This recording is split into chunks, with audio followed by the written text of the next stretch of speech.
Vamos juntos, começamos falando sobre a situação da deputada Carla Zambelli, do PL de São Paulo, que anunciou a renúncia do mandato dela de deputada federal. Ela está presa na Itália já há algum tempo, esperando a extradição.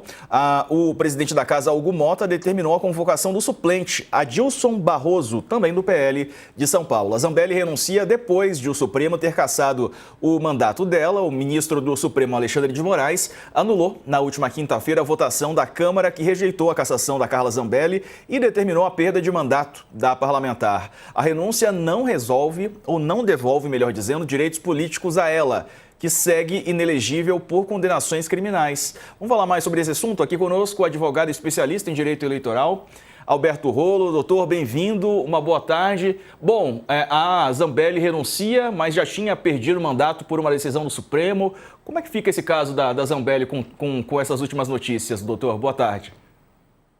Boa tarde, Diego. Bom falar com você e com os amigos do UOL. Então, vamos lá. Juridicamente, ela tem uma condenação transitada e julgado por 10 anos e um pouquinho, e depois do cumprimento da pena, diz a lei da ficha limpa que ela fica inelegível por mais 8 anos. Então, 10 anos, suspensão de direitos políticos da condenação, mais 8 anos de inelegibilidade, ela está fora do cenário político por 18 anos. Então, essa é uma situação jurídica consolidada que não muda com renúncia ou sem renúncia, com cassação de mandato ou sem cassação de mandato.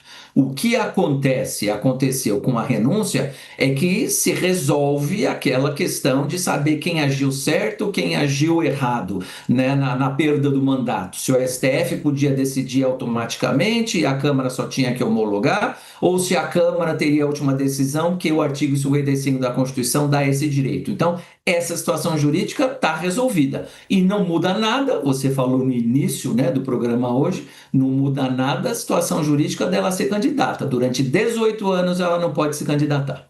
Então não é nenhum tipo de estratégia jurídica essa de renunciar? Como é que o senhor vê isso?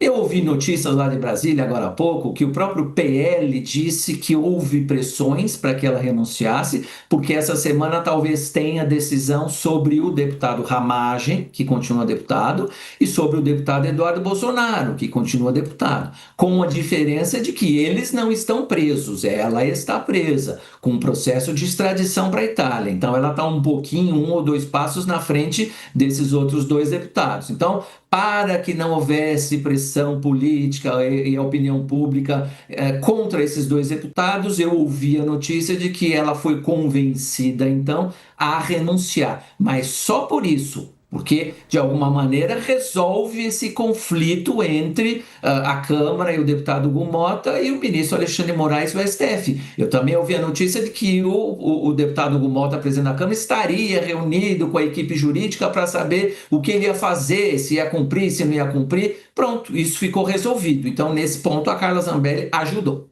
Entendo. Mas como é que faz, então? Ela renuncia, sendo que já tinha perdido o mandato. O que fica valendo?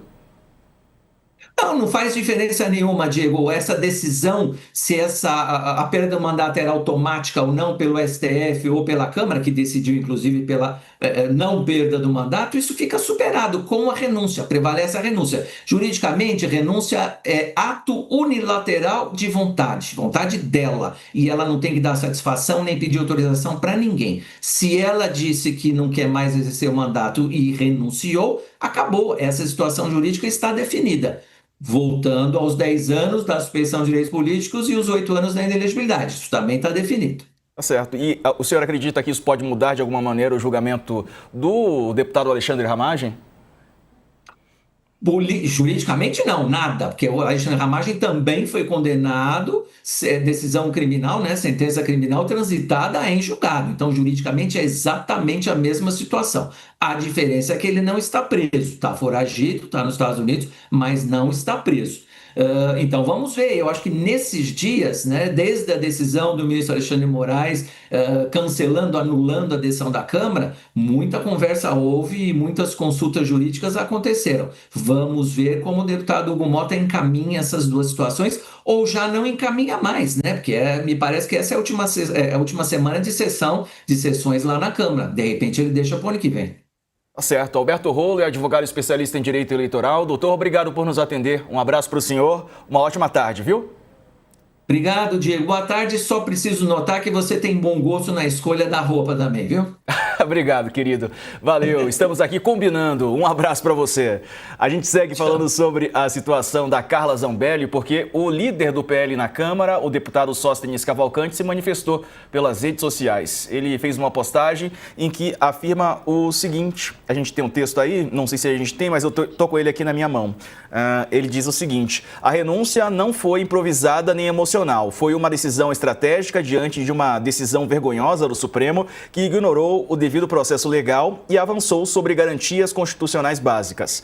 Ao renunciar antes da conclusão da cassação, Zambelli preserva direitos, amplia possibilidades de defesa e evita efeitos mais graves de um julgamento claramente politizado, ganhando margem jurídica para buscar liberdade e permanecer na Itália. E isso não é fuga, é cálculo jurídico num ambiente de exceção. Quando a corte perde a imparcialidade, a estratégia passa a ser a única forma de proteção contra o arbítrio. História e direito ensinam. Quem entende o jogo institucional sobrevive a ele. Bom, vou trazer para cá mais dois colegas que nos ajudam aqui a entender melhor esse panorama. Hoje conosco o Eduardo Green, que é professor da Fundação Getúlio Vargas, e também a Isabela Calil, professora da Fundação Escola de Sociologia Política. Uma ótima tarde aos dois. Bom domingo. Calil, e a Zambelli? Ela renuncia? Como disse o doutor Rolo, né?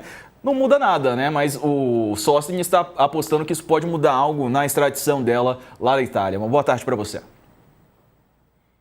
Boa tarde, Sarza. Antes de responder, vou só comentar que, apesar da gente não estar com a roupa combinando, realmente você sempre tem muito bom gosto e estilo. Mas, enfim. Obrigado, Calil. Você também, amiga. Discussão, né? Obrigada. Para entrar na discussão sobre a Carla Zambelli, como é que a gente vê isso, né? Eu achei também muito interessante ouvir um especialista em direito, porque gera uma série de confusões se ela, digamos assim, ganha alguma coisa ao renunciar, né? Diante desse impasse político-jurídico, né, que se colocou. E, na verdade, enfim, a gente ouviu, né, o professor comentando que não necessariamente ela vai ganhar, mas essa saída dela de pedir, digamos, para renunciar, né, pedir a renúncia, é uma saída menos desonrosa, digamos assim, porque coloca os deputados numa situação que é uma situação, enfim, evita-se eles terem que resolver e responder o Alexandre de Moraes, que disse muito sabiamente, né, muito corretamente do ponto de vista jurídico, que não cabe à Câmara dos Deputados decidir sobre isso, apenas referendar a questão da cassação do mandato. Então, no final das contas, tudo que está colocado ali, e provavelmente ela fez isso por pressão mesmo, né, do próprio PL, da classe política como um todo, é para evitar que se tenha um desgaste institucional maior ainda entre a Câmara dos Deputados e o STF. Então é uma saída que ela é a menos ruim, digamos assim, diante de uma situação que já estava dada. Mas muito provavelmente ela foi pressionada para decidir sobre isso, porque tudo levava a crer que ela iria em outra direção se ela pudesse e tivesse capital político para isso. Professor Eduardo Green, te pergunto também sobre a situação da Zambelli, né? Agora aguardando extradição. Boa tarde.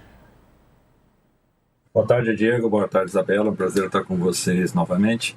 Bom, além dos comentários já feitos, eu acho que é importante acrescentar que a Carla Zambelli já é há bastante tempo ficha descartada no jogo do bolsonarismo e não havia ninguém do bolsonarismo que a estivesse defendendo explicitamente. O ato de recusar a cassação do mandato dela é muito mais uma tentativa, sobretudo da Câmara dos Deputados, de se defender de futuros problemas que deverão acontecer ano que vem no marco do julgamento do Flávio Dino das emendas parlamentares e também criar uma salvaguarda para um deputado que é mais importante no contexto do bolsonarismo, que é o Alexandre Ramagem. Processo esse que, o que tudo indica, deverá essa semana entrar na discussão da Câmara dos Deputados. Então, acho que foi mais nesse sentido, porque politicamente a pressão feita sobre ela, eu acredito que de fato ela aconteceu, se coloca num contexto no qual ela não tem mais nenhum tipo de apoio político, sequer do seu partido, que é o PL, sequer do núcleo duro do bolsonarismo, sequer da família Bolsonaro,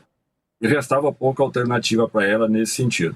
Também quero crer que mesmo nessa situação bastante controversa em que ela se colocou, fugindo do país para escapar da condenação já transitada em julgado, que a insistência dela em seguir com o mandato poderia lhe custar, inclusive, algum tipo de problema lá na frente, quando ela for buscar progressão de pena, alguma coisa nesse sentido que talvez endurecesse ainda mais. Então, acho que também, diante desse cenário, a saída colocada, pelo menos daqui até alguns dias da semana que se inicia amanhã, livra o Hugo Motta de mais um papelão, de mais uma situação tragicômica, como tantas outras que ele vem enfrentando, e que essa semana, inclusive, no caso da Carla Zambelli, ele jogou todas as suas fichas que o plenário iria cassar o mandato dela, e aconteceu exatamente o contrário. Então, por assim dizer, esse cenário todo facilita, mas então eu entendo que a Carla Zambelli